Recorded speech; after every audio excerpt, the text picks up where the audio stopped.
and one of the leading competitors in the South African FMCG market. Assalamu alaikum to you if you've just tuned in. It is your breakfast rush on Radio Al Ansar. The name's Nishal Sarwin.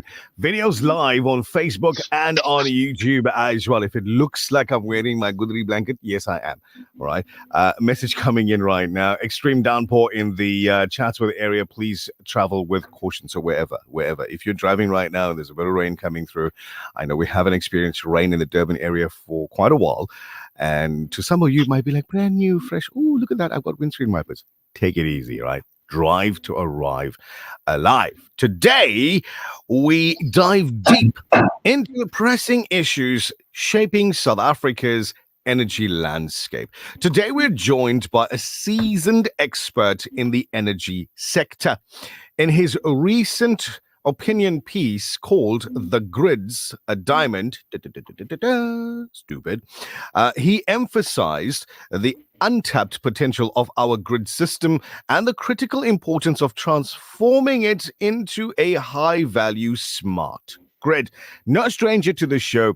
He's here again joining us this morning. Vally Padayachee, power and energy expert and former executive manager of Eskom and a former senior executive at City Power Johannesburg. Vally, good morning. Good to see you once again. Welcome to the Breakfast Rush. Good morning, Michelle, and salam alaikum to you and your listeners and viewers. And I'm glad to be back to your lovely and fabulous show, Michelle. Thank you very much. Vally, you've written an article entitled "The Grid's a Diamond." Stupid. How did you arrive at this choice for title or name of the piece, firstly? Thank you, Michelle.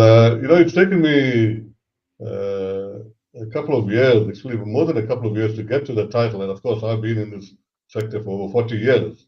I actually got the analogy and the idea to come up with the name from the USA, 1992, President Clinton's election campaign. You may or may not be aware that President Clinton, in my opinion, ran one of the most successful election campaigns in the modern times. And because he had, against all odds and expectations, had beaten his sitting president, that was George Bush Sr. And to get to the point, George Bush Sr. was actually riding a wave at the time. It was their first successful invasion, that they called it a success, into Iraq. And he came out of the Reagan era and he was doing quite well. But George Bush Sr. had one vulnerability in his armor, and that was certain aspects of his economy.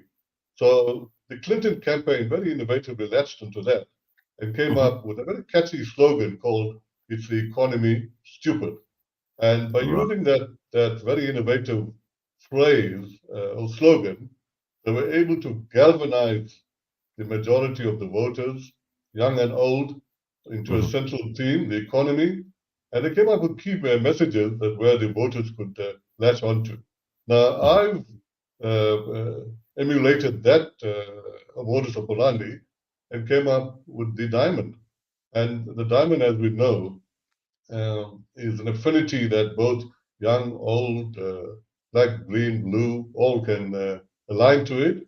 And I'm hoping that with the grid being such a critical, and we talk about it now, commodity and infrastructure, that the entire cross-section, meaning customers, stakeholders, etc., will align to it. Michelle.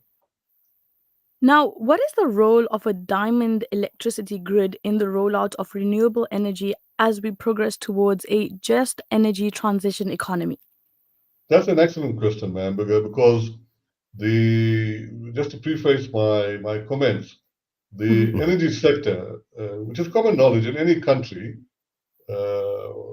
is one of the most, and I would argue the most important sector in the country because it underpins all these sectors, and most importantly, it contributes to the economy of any country. Now, that said, the grid, the electricity grid, plays front and center role in the energy sector. I think that's a given. So for over 100 years, we've been operating, and let me call it a dumb grid, D-U-M-B, It's a grid that's simple, with a simple one-way flow of electrons, less technology, not smart, less capabilities, less customer choices.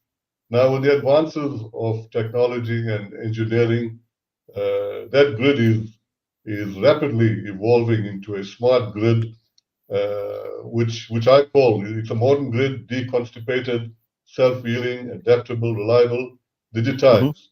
And there's a need for our grid, in the South African grid as well, to also evolve to a smart grid, because the dumb grid, and this is important, man, cannot accommodate rapid intake of renewables. If it does that, it will be unstable.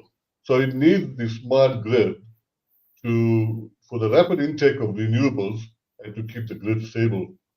Hence, we need to move to that, and we're not there yet. We're somewhere in between there, Michelle and ma'am. So, what resources are required to transform an electricity grid to a diamond electricity grid status? Let me also say, Nishal, at the beginning, and you may or may not be aware, that the diamond grid